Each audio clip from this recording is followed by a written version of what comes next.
In DIAGEO DV Limited versus NIO S.R.L. in liquidation, Anna Dilnot KC, sitting as a Deputy High Court Judge, determined the consequences of NIO's breach of an exclusive English jurisdiction clause.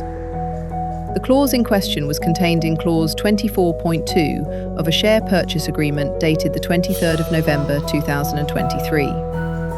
DIAGEO had withheld €780,008 from a deferred payment of €1.25 million, representing its estimated indemnity entitlement following a $1 million settlement with the Proximo and McGregor entities.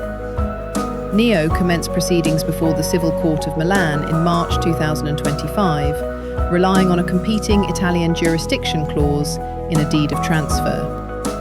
The court found that clause governed only the formal share transfer mechanics and not the wider payment obligations under the share purchase agreement. Having granted a final anti-suit injunction and summary judgment, the court turned to costs. Applying National Westminster Bank plc versus Rabobank Nederland No. 3 and Union Discount Co. Limited versus Zoller, the court confirmed that DIAGEO was entitled to recover its Italian litigation costs as damages on the indemnity basis, with the burden of proving any failure to mitigate resting on NIO. The court awarded an interim payment of £44,045, representing approximately 90% of €52,238.29, incurred with Italian lawyers Pedersoli Gattai, with the balance to be assessed following conclusion of the Italian proceedings.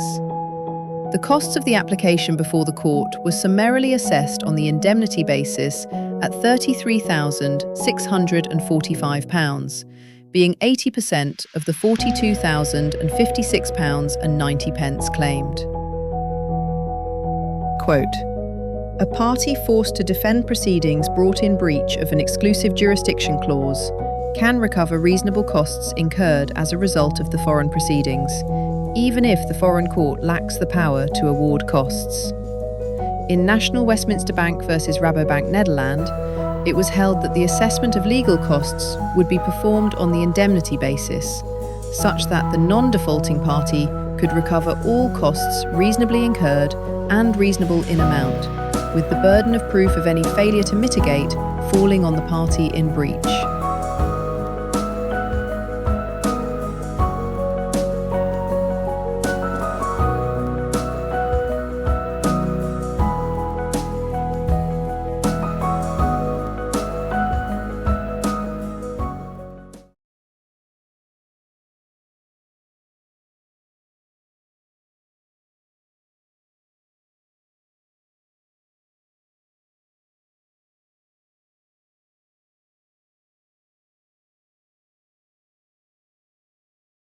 For a detailed summary of this decision, visit tmclegal.co.uk.